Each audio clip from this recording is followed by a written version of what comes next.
Hello, I'm Durr-e Adan Haque, aka Deah. I'm an Indonesian-Pakistani non-binary lesbian. Hi, I'm Merryana Salem, aka Mary. I'm a Lebanese-Aboriginal bisexual woman. We are two writers who love movies, television and books, especially when they're gay. And welcome to GayV Club, where we'll be analysing LGBT texts that we like, that we don't like, and how we relate to these texts as gay people of colour. It's the day we've been waiting for. We're talking about Birds of Prey today. Yay! Birds of Prey and the Fantabulous Emancipation of one Harley Quinn, directed by Cathy Yan, written by Christina Hodson, and starring Margot Robbie, Janae Smollett-Bell, Rosie Perez, Mary Elizabeth Winstead, Ewan McGregor, Ella J. Basco, Chris Messina, Ali Wong. Warning for spoilers, obviously, we will be talking about the movie in detail as much as is possible. So if you haven't seen it, go and see it. This will be here when you come back. See it twice, see it as many times. Go see this movie. Yes, it is so much fun. Should we give a plot rundown? After splitting with the Joker, Harley Quinn joins superheroes Black Canary, Huntress, and Renee Montoya to save a young girl from an evil crime lord. Roman Sionis. Yes. Mm-hmm. And this non-boyfriend, Victor Zsasz. Victor Zsasz. I like Victor Zsasz as a character. I wanted to know more about him. We're going to be talking about subtext, as per usual, as is our want. We're also going to be talking about some bisexual rep occurred in this movie. Yeah. It did. We're going to be talking about people comparing this movie to Deadpool, and I'm going to compare it to Deadpool. What else are we going to talk about? General stuff about critical reception and all the things we love about this movie as well, like the costuming and the production design. Yes. We're going to talk about soundtrack. Mm-hmm. Banging. Mm-hmm. And we're going to be talking about the way this film represents misogyny and sexual assault and the female gaze. And violence. And violence. That's gaze, by the way, Gaze. Yes. Not gays. I mean, there are female gays in this movie, but we're talking about the female gaze with the Z-E. We're talking about both of these things. We're talking about both of them in the one movie. Alright, so let's start off with the beginning of the movie. The very start, Harley is confirmed as bi. I don't know, I'm going to be honest with you, I actually wasn't expecting them to confirm Harley as bi in this movie. I don't know, it was done in a very blink and you'll miss it kind of way. I remember seeing a snippet of an interview where Margot does confirm that it's revealed that Harley does have an ex-girlfriend in this movie, and the beginning starts with that little cartoon intro. I love this intro so much, actually. Basically, Harley talks about how when she was in college, she got her heart broken a couple of times, and it's a cute little animation of like a poker machine, and it's got like her, the person she's with, and then heartbreak, like the last symbol is heartbreak, and it shows two guys, and then it also shows Harley and a woman and heartbreak. It's very quick. It's there for 1 second. She doesn't particularly point it out. If you're watching the animation. If you are paying attention, it's there. Yeah. It's a little by the way. By the way, as we discussed in our last episode. But I think there's a lot of Harley having crushes on gals in this movie. I'm going to launch straight into this. Yes. I think that Harley and Dinah are girlfriends. And Canary, like, they are the heart of this movie. They are! Like, from the very beginning, like, they are just inseparable. Not so much inseparable. Harley is just like clawed onto her hands. And Dinah's like trying to pick off her fingers please, from her arm. I have work to do. But, you know, also Dinah can't help but be drawn to Harley and want to help her. And she's very protective of her. The first thing we've seen is like Harley really drunk. She comes to the bar. She walks up to Dinah's like, hey, you've got a good voice. And then there's that scene, obviously, where Dinah saves Harley from those guys that were gonna, God knows what, they were gonna take her somewhere. She's real smashed. Yeah. And Dinah... We'll get to that. We're going to talk about that a bit later, but there's just so many little moments between Dinah and Harley. Yeah. And I feel like that, of all the related... She hands her the hair tie. Which everyone is saying is such a huge moment in this movie. And it is, though. It is such a huge moment. Actually, we'll get to that when we get to the action scenes, actually. But in terms of talking about Dinah and Harley, there's this moment, Harley, like, identifies a weakness. Problem that Dinah is having, like, fighting, which is that her hair keeps getting in the way. And also, you know, hair is a thing people can grab in a fight. Like, it's better to have it out of the way. And Harley offers her a hair tie in the middle of a fight, which is beautiful. But yeah, I think of all the relationships that Harley has, like, with the birds, that one for me is the most fleshed out. I mean, I do think her relationship with Cass is also, like, lovely, as, like, a big sister, little sister kind of thing. But, yeah, it is, by the way, and I think the whole point of this movie, though, is Harley doesn't have any romantic relationships, so I'm not that upset that Poison Ivy wasn't there or that Harley didn't. I am a bit upset that Poison Ivy wasn't there. But also, like, if Poison Ivy was there, I feel like we would be expecting the romance. And I feel like the point of this, it's the emancipation of Harley Quinn. Yeah. So I don't think that you can have a romance in this movie, but I feel like in another movie, another Harley Quinn adventure, it's definitely on the table. Apart from Harley, there is some other representation. Some more explicit representation. It's still... I don't want to call it... We've been debating whether or not this is subtext. I don't think it is subtext because it is explicitly stated what they are. So Renee Montoya is a lesbian. Yes. And Ali Wong's character is introduced as her ex-girlfriend in a voiceover by Harley. Why I'm more leaning towards... I don't want to call it subtext because it's obviously not. It's spelled out explicitly. I feel like it's very precarious because if we didn't have that voiceover, you could have still had that interaction between There them. would just be two women who are just awkwardly avoiding each other but have to work together. Yeah. Yeah. And, like, you could have just maybe assumed that they were partners before. Partners as in police, detective partners, or... Obviously, it's still there, and they still chose to put it in, so I'm not trying to take away from it. You know what a big deal they even make of something like this. This is a Warner Brothers movie, and they're a very big film production company, and they, like all the other big film production companies, they make a very big deal about... Trying to appeal to everyone. About trying to appeal to everyone, and even like the tiniest, most throwaway lines and background characters. There's so much controversy when you do include it, so to include it, it is a big step. Oh, absolutely. Not big enough as we know. Yeah, I still think it's something important. I think it's quite nice. It adds a dynamic that, you know, you finally got to see gay Ali Wong. That must have been nice for you. I don't know, because you know how we didn't know who Ali Wong was going to play, and I was like, what if she was Poison Ivy? Like, imagine how much that would slap. Oh my if gosh. Ali Wong had been Ivy. So sexy, that whole concept. Just wow. Imagine. It's wow. I can't wait to find out, because Margot has said they want to do another movie and it will include Ivy. We'll talk about that later. I can't wait to see who is Ivy. There's so many people I want to be Ivy. Like, I know, and I know it's basic, but Megan Fox. Yes. I want Alia to be that, but that's because I want Alia to be everybody. But I still think she'd be good. Montoya and Ali Wong, they are there. They are lesbians. They're lesbians. They're not really lesbianing in this movie, but they exist. There's the knowing, as you like to say now. As I like to say now. Yeah. Yes. There's the knowing, the intimacy, the emotional intimacy is present. It's palpable. But there is another big gay thing in this movie. Not quite gay. Not quite gay. A big queer-coded thing in this movie. Two big queer-coded people in this movie, which are the villains. Yay. Roman Sionis and Victor Zsasz. I do love Roman Sionis, though.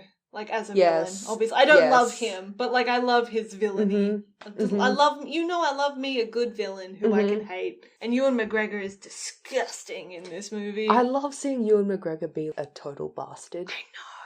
He's so good at it. I think the queer coding of the villains is so obvious in this movie. Like, it's very blatant. I don't know. I think given the fact that our heroes of this story are I don't queer think it's as a well, bad thing. They're not explicitly shown as gay. They are just very queer coded. When pressed at a red carpet interview, Ewan McGregor and Chris Mazzina answered, yeah, probably, when asked if their characters were gay. I feel like they didn't even care. I know, they spent like 30 seconds just like dicking around being like, oh yeah, they love anarchy and have a trust in each other, and yeah, probably they're gay. Yeah. Like, it was like that. It was like... Yeah, It was very, like, there was a huge reluctance to do it. But yeah, Roman himself is a very campy character. I'd say he goes around wearing eyeliner the whole movie and a robe and those velvet suits, just everything about his costuming. The inherent homoeroticism of wearing a silk robe is there.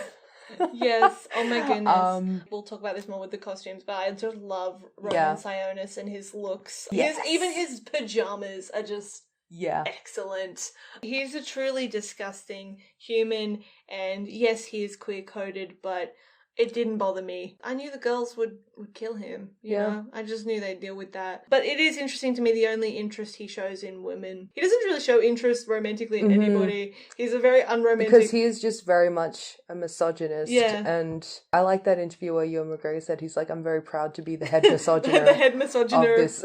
Of this. Victor Zsasz is just a weirdo. Victor Zsasz is so funny. Like, honestly, so much of his scenes I was laughing. He's just in the background. I love the scene where Roman is taking Dinah around his lair or whatever you call it. He's showing her all the masks. And she's like 100% done with this conversation. But Victor Zsasz is like just banging his head like against the wall. Listening to Roman go on about these masks. And he's doing like the white person thing where he's like, oh, have you been to this place? Like, it's so exotic. Like, it's not just that he's a misogynist. He's like very clearly like a white misogynist. Yes. Like being just so disgusting. Which I think was a definite choice because the director of this movie is obviously like a woman of colour. Like, I think it's very interesting. She's Chinese American. I think it's a very deliberate choice that a lot of Roman's victims are people of colour. And the way he talks about them, a lot of the masks are from, like, cultures of colour. Yes. And, like, I think that's a very deliberate choice. He's not just a misogynist, he's a racist. He's just an all-round disgusting human. Yeah. I mean, you could take offence to him being queer-coded, but honestly, I don't. In terms of he and Victor being boyfriends, they just stand really close to each other and are both misogynist together, that is part of a wider issue of how a lot of queer coding of male characters in pop culture falls simply to two guys just being misogynist together. I feel like that is the subtext of a lot of everyone's favourite Mullen, everyone's favourite, you know, non-canon white male, straight white male. It's really just that these men are written in a way where they don't just... They just hate women so much. Women. Even if they think they're not writing them that way, they are. Yes, and I'm talking about Steve Bucky. If you're listening to this and you ship Steve Bucky, I can't stand that was a curveball. I thought you were about to be like, I'm talking about John Locke. I am talking about John Locke. I am talking also about Hanagram. I'm talking about... But also I don't know whoever the I'm just supernatural people are. Oh, no, I don't want to talk about that. Actually, I don't know anything about supernatural. There's incest involved in that too, so I don't want to talk about that. The other thing I love about Roman Sionis is he's very tantrumy. Bitch. He's a little bitch. But I also love how he's tantrumy in a funny way, but also tantrumy in a scary way. And again, it's just an absolute delight seeing Ewan McGregor be a total bastard. And I think his performance is so good in this movie. I think he looks really good in this movie. He's just killing it. Yeah. Literally. Yeah.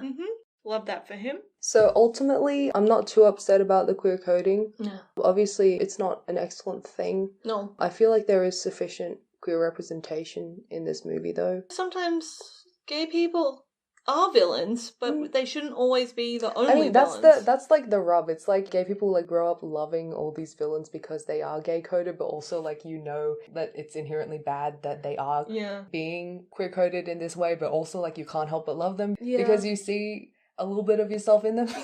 I, number one Scar apologist, do understand. Scar from Lion King? Yeah. Okay. I'm number one. I just think he's great. And I have no other explanation than that I just thought he was fantastic. Me with Eris from Sinbad. Yes. Lesbian icon. Michelle Pfeiffer. Michelle Pfeiffer. Yes. Cool. So that was an aside, and I guess that's pretty much all the LGBT related stuff in this movie that we wanted to talk about. That, you know, we filled the quota for this podcast, but we're just going to talk about other stuff anyway. We're now going to talk about other things. One of the things I really want to talk about this movie is something I couldn't stop thinking about the whole time I was watching this movie. Yeah. Your number one problematic fave. Deadpool is one of my favourite movies. Deadpool was one of my favourite superheroes. Is my favourite superhero. I don't know why I said was. He still is. I love him, and I was so excited. I loved it. I know Deadpool, the movie, off by heart. Like, I love it. I think it's a great movie. I couldn't stop thinking the whole time watching this movie how similar it was to Deadpool. It was very interesting to me because Harley isn't a character who traditionally in the comics or in anything like breaks the fourth wall or anything. Yeah. But in this movie, she's like winking at the camera. She's like got little taglines that come up next to people. Like, my favorite gag in this movie is her grievances. Yes. Like she's Harley, basically there's a target on her back now because the Joker and her broke up, so she's not afforded the protection. She's not untouchable anymore. Yeah, she's not untouchable anymore. This whole movie is just Harley being like, well. If it isn't the consequences for my action. Throughout the movie, people come after Harley for whatever reason, and she sort of gives us, the audience, a rundown. She's like, oh, this is... Record scratch, freeze frame. Record scratch, freeze frame. And usually there's a grievance. name and a grievance. Yes. And my favourite grievance being cosmetic vandalism. It's where she and the Joker, like, tattooed some guy's face as a clown. It's pretty messed up, honestly, that they did that. But, you know, that's Harley. That's who she is. Yeah. There's all these little breaking the fourth wall gags all the way throughout the movie. Harley narrates the whole movie. The way it's set up is unreliable narrator, non-linear sort of storytelling. You know. Seeing a scatterbrained Harley Quinn just tell a story and, like, get to a certain point and being goes, like, I forgot to tell you this about this thing. And, oh, wait. Quick history lesson, you know? Yes. Everything converges at slightly awkward times. I thought the pacing in the first 40 minutes really suffered because of it, but it made sense. In terms of characterization, it made sense. Well, yeah, because this movie is her. She is a schizophrenic and, like, all this stuff. Like, she's not a mentally stable person. So to expect Harley Quinn to tell a story in a linear fashion... Yeah, she's not... She's not here for that. Like, if you came here for that... She's not neurotypical. I'm sorry, but if you came here expecting Harley would tell you a linear story in a calm fashion, then you are in the wrong movie. But all of this reminded me very much of Deadpool. And there's a lot of people drawing a lot of similarities between this movie and Deadpool for obvious reasons. I don't think people are wrong to do that. Yeah, because they're both R-rated comic book movies. Yeah. Deadpool and Harley are both very irreverent in their humour. They're both, like, extremely messed up people for various reasons. And they're both, like, very much anti-heroes. They're both bi. They're both villains that occasionally do things that aren't shit. That's a good... story of them. I think and so I don't think it's wrong for people to be like, oh, this movie is similar to Deadpool. Well, originally, actually, that's what I thought. I thought this movie borrowed from Deadpool in the way that it was made. But after we watched an interview with Margot where we found out she pitched this before Deadpool came out. And the studio were like, no, we can't do this. And then after Deadpool came out, it actually helped win them over. So I can't help but wonder how much her original idea would have been a bit more moulded in the way Deadpool was done, because they were like, oh, well, we know that works. I'm sorry, but, like, I think the plot of Deadpool is still very boring. Like, even though it does all these really different things that you're not used to seeing in superhero movies, I think the plot is quite cookie-cutter standard. So I think Birds of Prey definitely does something a lot more interesting with the variants that it has. Yes. So I still prefer it. We were talking about that Margot, like, speaking to us and breaking the fourth wall and controlling her story, and I think this movie is very much like the female gaze for a number of reasons. Like, look at the costuming, look at... the design, everything. The way the women talk to each other. With Harley breaking the fourth wall, with her talking to us, with basically everything, like, being made, like... This is just the coolest movie. It is. It's Harley... Like, everything is so cool. It's a character, like, traditionally... Like, this character has traditionally never, ever been in control of her own narrative, ever. Yes, and I think, is there anything more representative of womanhood than knowing that you're being watched? There's that big quote by... I'm gonna get... Vada. Yes, she's gonna quote Agnes Vada, in a Birds of Prey episode. I'm sorry. Oh my God. I'm sorry. You're so pretentious. But, like, I love this, because I was like, I'm gonna throw this, pretentious curveball at you. Please do. Go on. When she's like... Yes, they are looking at me, but now I am looking at them. Harley is looking at us. She's speaking to us. She's looking at us. Like, either with a voiceover or by breaking the fourth wall. And it's just a testament to the female gaze. I love that, brother. Yes, and I love think you so much. that's definitely what separates it from Deadpool, because Deadpool is just... I think Deadpool is still very immature in that sense. It is. In the way that it's just very... I don't know, masculinity is immature. I'm just going to say it. It is. No, I'm not saying that they're on the same level. I think stylistically, I think the films are very similar. Because... And I think the way that Harley does it in Birds of Prey, it supports the narrative and it supports, like, the message of the movie a lot more than Deadpool does, because I can't really see the point of Deadpool, you know? I'm sorry, like, of the Deadpool movie. Like, I can't see it. I know. I can't see it. I don't think that Deadpool did something deep and meaningful. I just like Deadpool. I just think it's fun. I would like to just look at Birds of Prey and being like, oh, I think this is fun, but because it is such a landmark movie, you know, we have to think about the big picture in terms of Birds of Prey. Something I do want to say though, because I did write about this in my review for Junkie, but one thing I said was Deadpool, and I think where these movies are extremely different. I think beyond just the basic of, well, they both break the fourth wall and they're both anti-heroes. Like, that's about as far as the comparison goes. I think Deadpool is an origin story, which is fine. It's a cookie-cutter origin story. This is not an origin story. This is actually Harley, like, trying to completely, literally, like, emancipating herself from her origins. That's true. To become her own person. Like, How that's... fantabulous. I know. The fantabulous emancipation of one Harley Quinn. It's a much braver movie than Deadpool in that regard, because it doesn't care. This movie doesn't care how Harley became Harley Quinn. That's not the point. Like, she tells you that in the first 3 minutes, and she's just like, yep. Especially because so much about how Harley became Harley Quinn is, like, shaped by the Joker. Man. I love the way this film does. It's even in the script all the time. People are like, maybe you're just not meant to be on your own. Like, it's like the film itself is aware that a lot of people in like, the movie and outside of it, like, don't believe that Harley Quinn can be her own person. And this movie is out to be like, well, actually she can, but it's going to be messy. You know, all the people going against Harley in the movie, you know, it just reflects just the way that the mainstream treats women-led films. In general, like the way that they think that these films don't have legs, basically. I think it's important that there's even that point in the movie where Harley does believe, I can't be safe, I can't be my own person unless I'm protected by a man. I don't think she's, like, not valid for believing that. She's in a pretty hard situation. Like, it would have been easier, but because she's got her girls, she realizes she can be her own person, and that own person is still an asshole, and that's and that's something that I really like. The point of this movie is not that Harley becomes like a good person because she's not with the Joker. She just becomes like her own person because she's not with the Joker.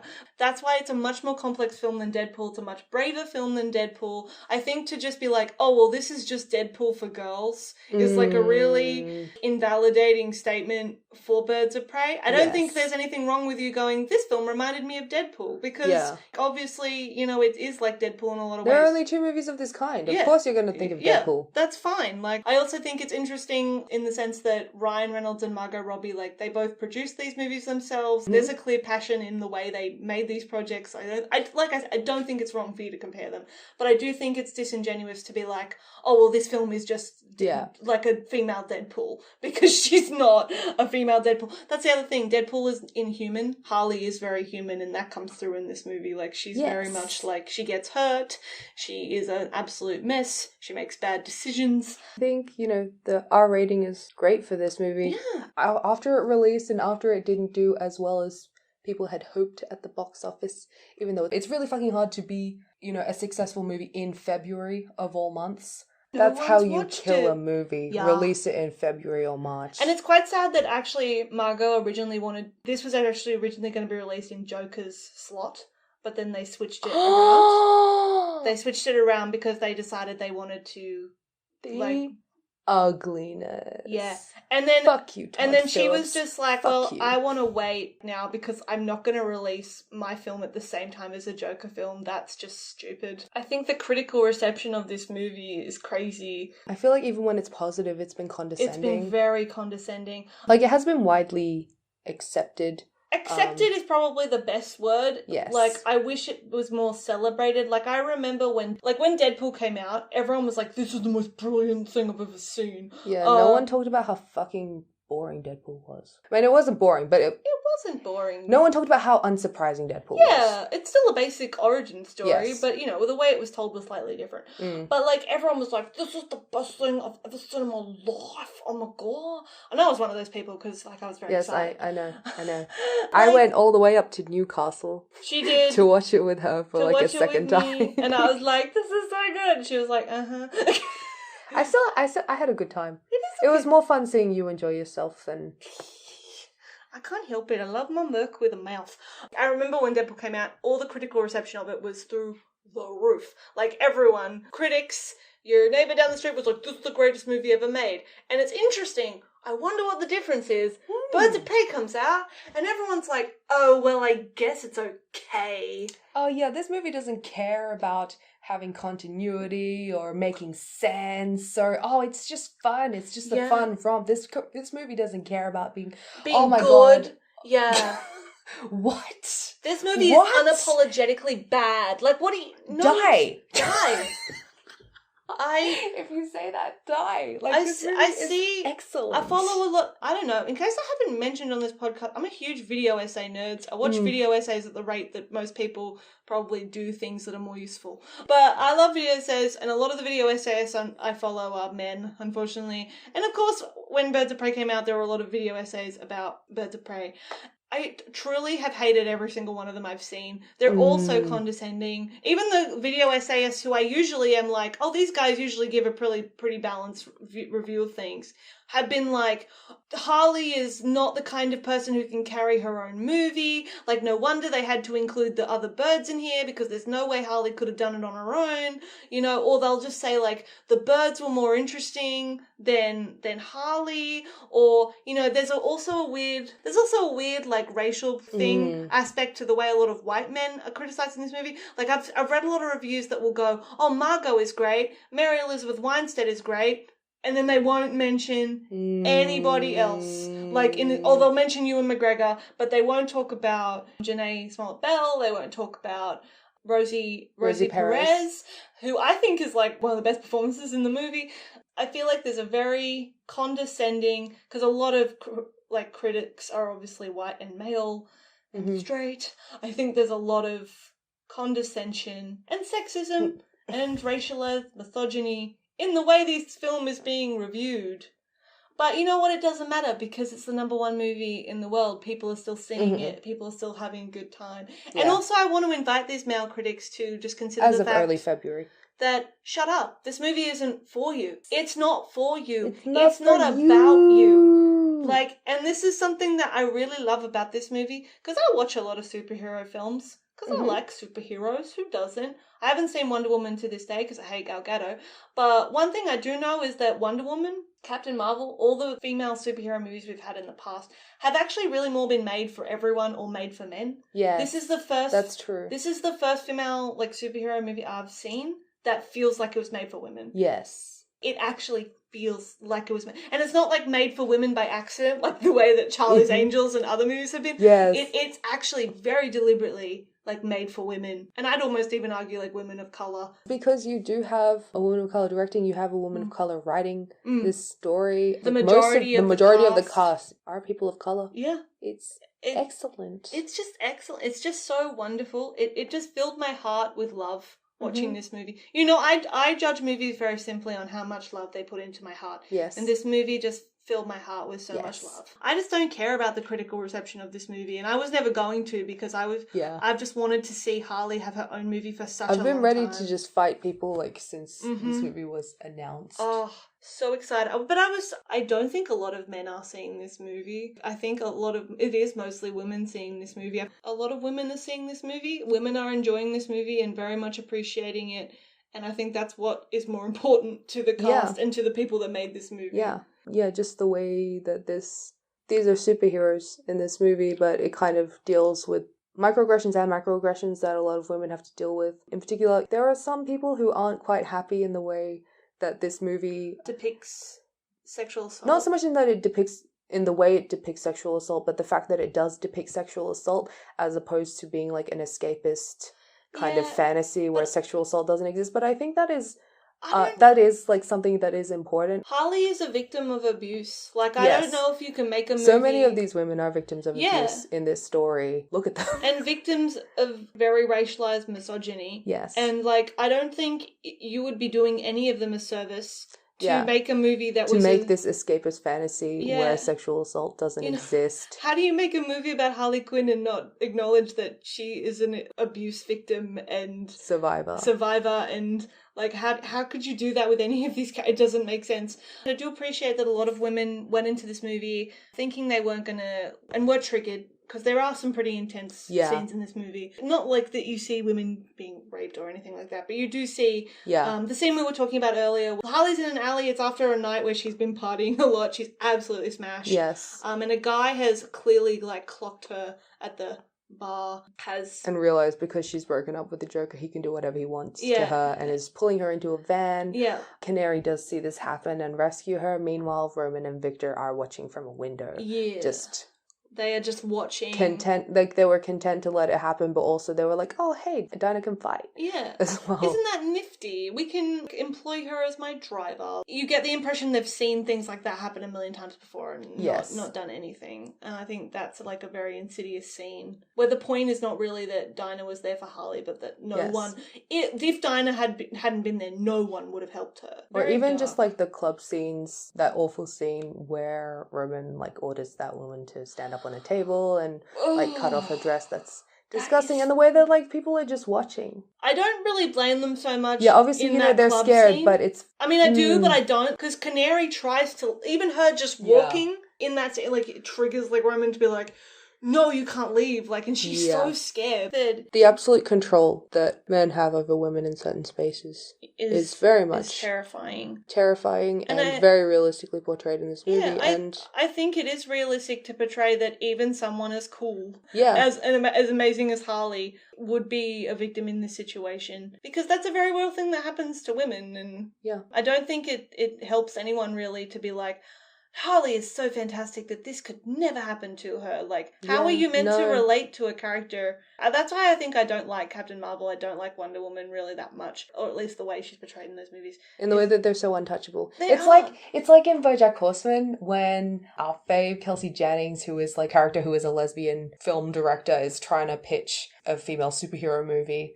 And she's talking about how, you know, you can't pitch it as a story where everybody loves her and, like, nothing's wrong, like, after she saves the day, because that's so much not what it's like. Yeah, and also, even if you did, like, people would hate her because nobody's like that. And that's exactly what happens when they make these Captain Marvel movies and Wonder Woman movies. People, men in particular, but also, like, I am a woman, and I am. Did you know this? I am a woman.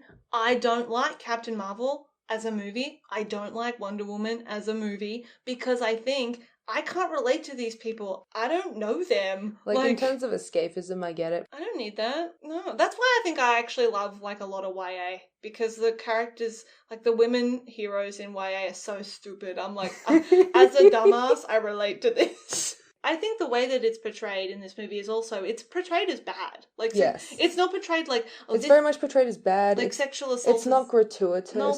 Like I said, there's nothing worse than men jerking it to sexual assault scenes in a movie. And, you know, this movie doesn't give you that opportunity because this movie is simply not made for men. Like, this movie is very carefully designed in that way. Mm-hmm.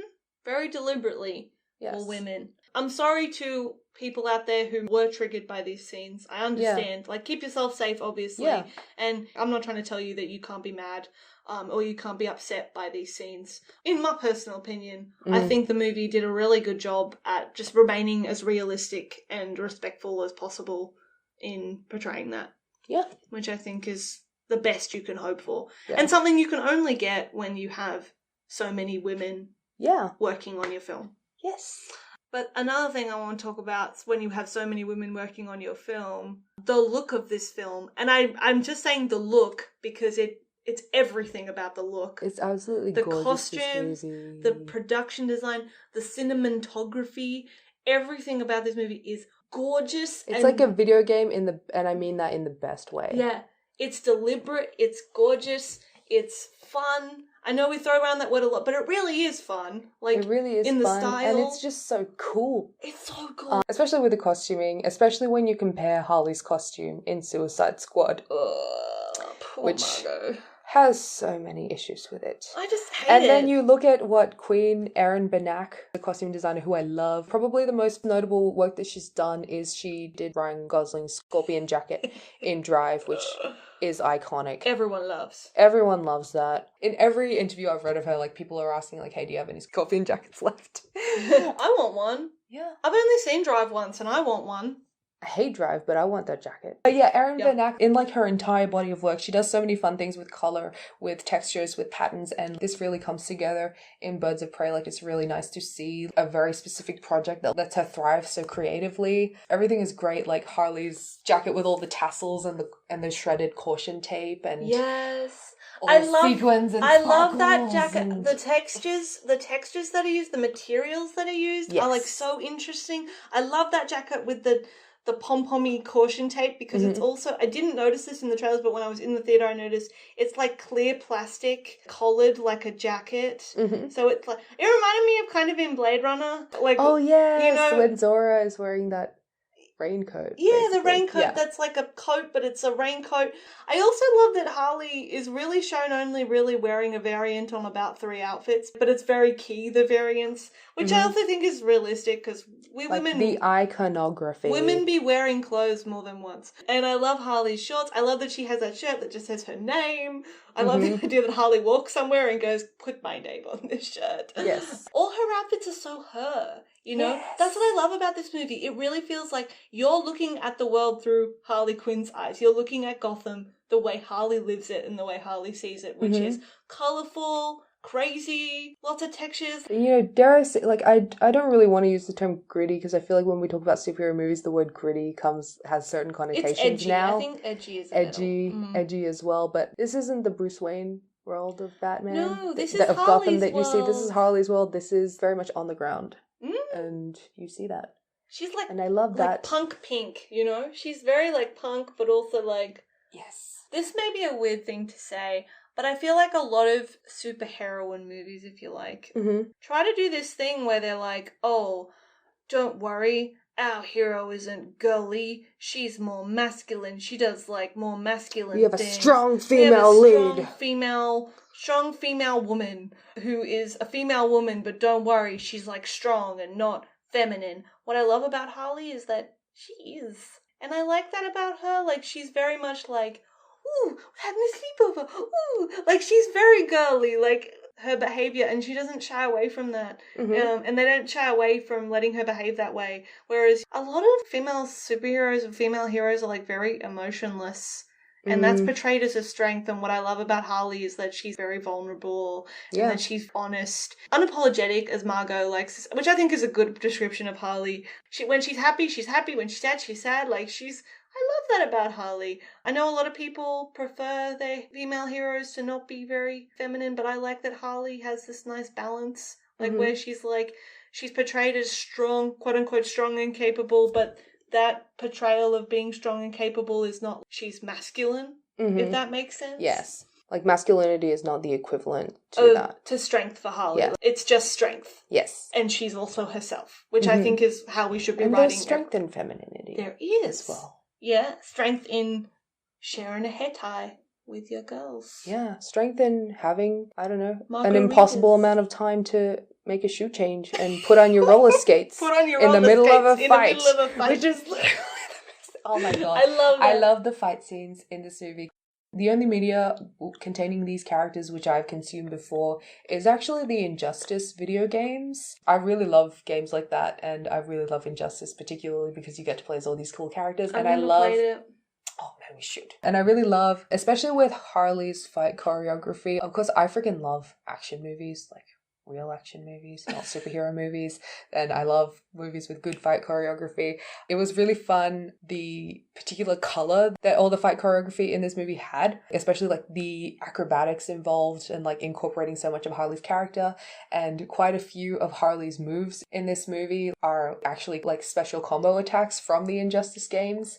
And throughout the movie, they make a point to use all her really iconic weapons. As you can find in Injustice and in the comics. You know, she'll find a bat, she'll find the hammer, she'll find... Yeah. They don't have her double pistols, which would have been fun. But, you know, she had the one gun, which I think she used quite...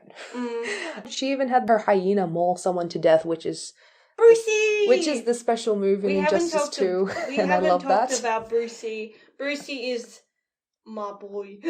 Yes. I love the Bruce's. Oh my god, when they made us when they made us think that Bruce was dead, that was That was hard, man. That was a hard half an hour of my life. I can excuse queer coding, but I draw the line. I draw the line at the death of the CGI hyena. One of the stupid criticisms, okay? Yes. Stupid criticisms I have seen that men have given this movie is that nobody uses guns. Guns are so boring. John Wick is so fucking boring. I will say that. I hate gun fu or whatever. Like, it's so boring. My favourite bits in John Wick is when his gun runs out and he's got to do something. Yes. You know? Yes. I love hand-to-hand. I love the hand-to-hand combat.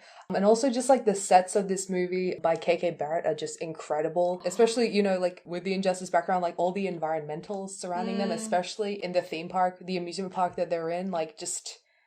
Oh, like, as soon as they walk into that set, I'm like, oh my god, they are going to throw this at these people. They're going to hang off this thing. Yes. Like, you know. One of my favourite, can I just say, one of my favourite little fight sequences, like, inside the fight sequence that you see, is when Huntress, after giving the little car to Cass, she looks up and those guys are, like, standing on the, I don't know what they are. On those like, tongues. On the tongues of the... Yes, and she just, like, leaps to and from between, them. Oh, so cool. So cool. So cool. Even when Harley breaks into the police station and she's like, I'm piggies. I'm here to and she calls them pigs. Fuck the police. She's like, you're my all favorite cops are bastards. And she even says, like, she calls Renee, like, my favorite little piggy. Like, I love that. Also, this movie, for the record, is quite anti-police. Yes. Which I appreciate. Yes, like, as like, I guess because they're fictional police, at least. They're fictional Maybe they get away with it. Yeah. Because I know it's so hard to make things anti-police. Every point in this movie, the police are painted as doing absolutely nothing. And also taking credit for things they shouldn't be taking credit for. And then eventually, Renee, she's like, she quits. Bye. Gets crap done on her own, and you never hear about the police after that. So it's very much, I feel like it's about as anti-police a movie can be in the mainstream. But yeah, back to when Harley is breaking into the police station. I love when the sprinklers go off and the rain, like, and the Halsey song. I gotta admit, Miss Halsey, she went off with that one. She did a good. It's a good song. It's a good song. I couldn't understand the lyrics. Like, and I was like, I don't know what she's saying. Why was she singing into a vacuum cleaner? No, I actually had to Google the lyrics like an old person. I was like, what are these What lyrics? are you saying? What do you mean, Ashley? What do you mean?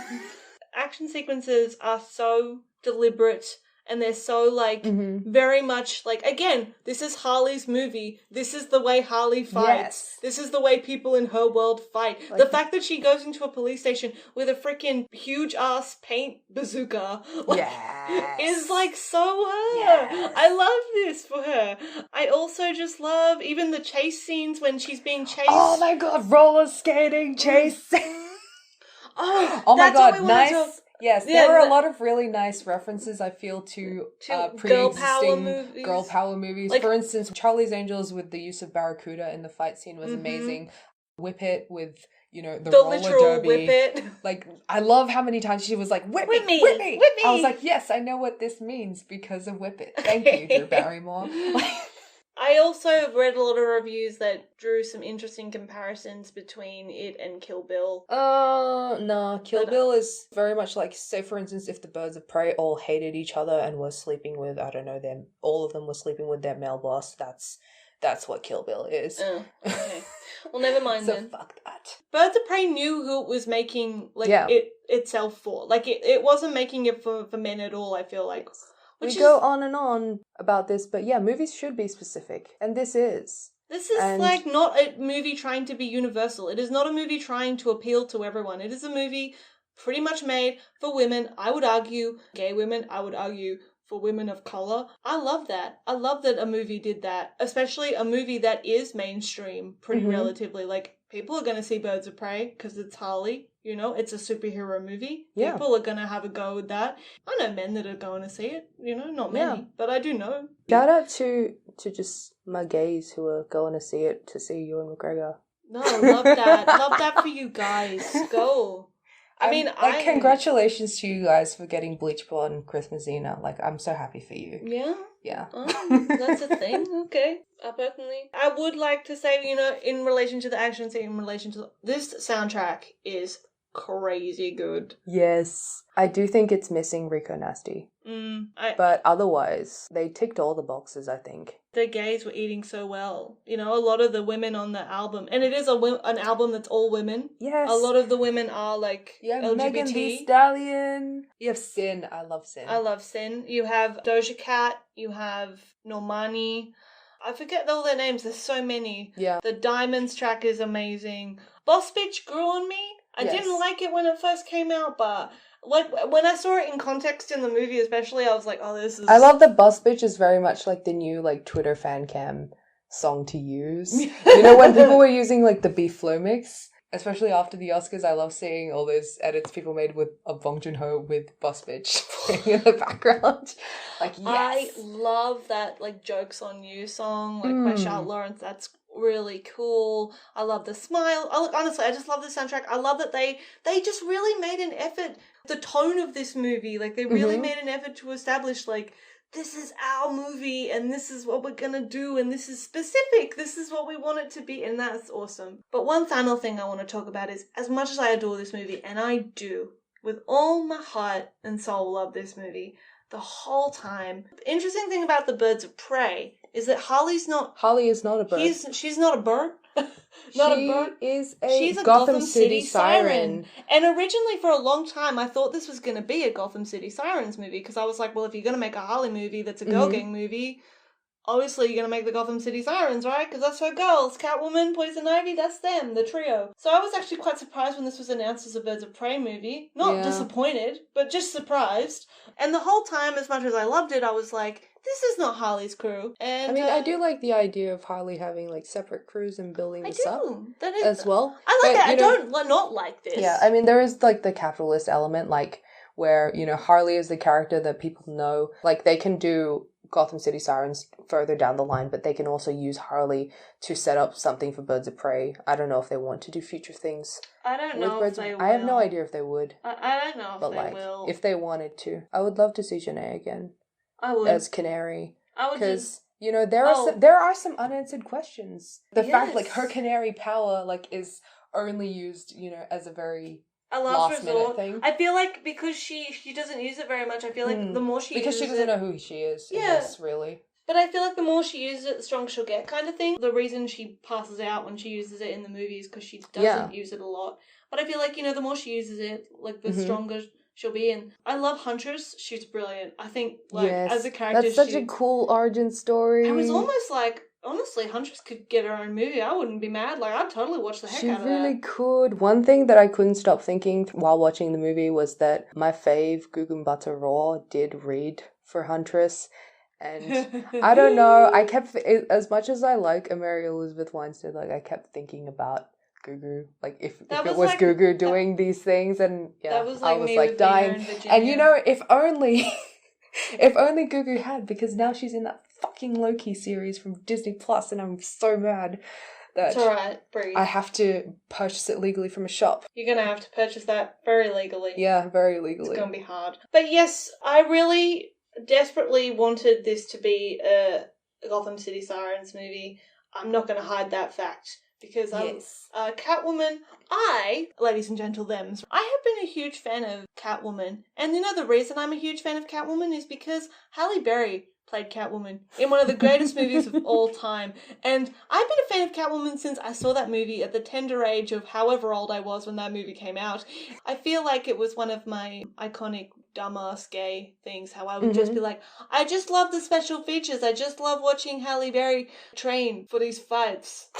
It's really good. It's really cool. Feels organic. Feels good. So naturally, because I was a huge fan of Catwoman, that's actually how I found out about Harley Quinn as a character, because I was like, what does Catwoman do? What does she hang out with? Who's this? The Joker has a girlfriend? That doesn't sound good. I was like, oh dear. For people who don't know, the Gotham City Sirens are Poison Ivy, Catwoman, and Harley, and they just wreak havoc on Gotham. And Harley and Poison Ivy are girlfriends. That was only a recent confirmation that happened in 2016. But, you know, it's there. But it's nice to have, and Margot is a huge Harley fan, and she has said that she does, like, if she does get to make another Harley movie... It will be a Gotham City Sirens. Or it will at least have... I don't know, like, there have been rumours for a Gotham City Sirens project in the works for years and years and years. So I'm not holding my breath, but also, like, I think... Hopefully, if this does well, further down the line, we can have this. and I really would like to have this. I would love to have this. I deserve to see Harley and Poison Ivy And her- in love. Her plant lesbian GFs, yeah. Her plant... Specific subculture of plant lesbians. Yeah! Like in Tuca and Birdie. Yes! Oh my god! But yes, like we love Birds of Prey. Mm-hmm. We're just huge stands. I just want to thank women. I want to thank like Margot for being so persistent in wanting to make this movie and then finding the perfect people to make it. Yes. And not really caring whether these people were already big names or whatever. Like just finding the right people. I think that's like so good that she did that. Apparently like a lot of people came to her like, oh, if you're making this movie, you should get X director to do it. She was like, no, I'm gonna search and research and find the perfect person. And she found Cathy and was like, yep, this is the person. Together they fought to get it made because she pitched it. Cathy was like, this sounds amazing, let's do this. And I just love that they went to all this effort. So many women of colour in the crew, in the cast. This is literally, I know we hop on, but like there's not been a movie like this. Yeah. And I'm so happy we got to see a movie like this. And I want there to be more movies like this for me. With as much thought put into them. With as much thought and love. Thought and care and love put into them. Yes. Which, this movie puts... it tends to get scarcer as you get on to sequels, but hopefully... Alright, I think that's us for Birds of Prey. Do you have any final thoughts on the movie that you would like to share? I'm gay. You are? I never knew. Yeah. This changes so much. This changes everything.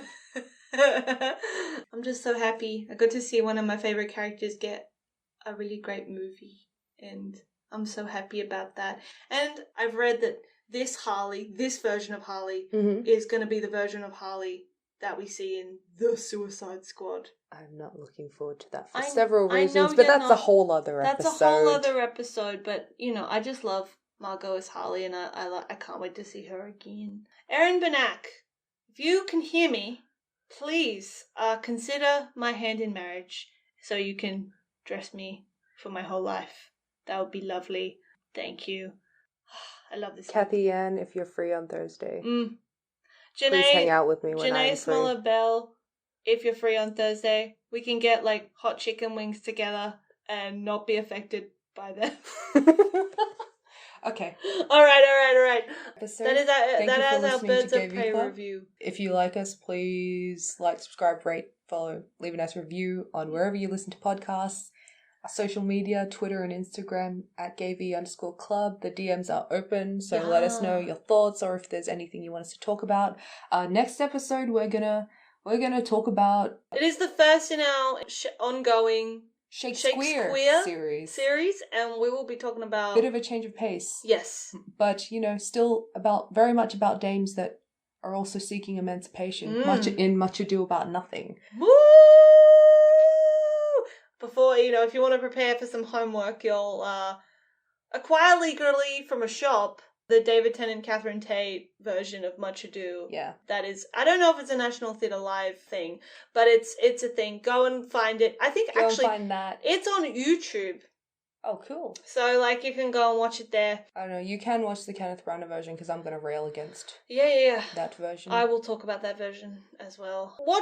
Get your hands on a version of Much Ado. Whatever version, because most of them are pretty great. Yeah. Because Much Ado is a great play. And enjoy it, and we will hear from you next time. Watch something nice and be safe. Bye. Bye.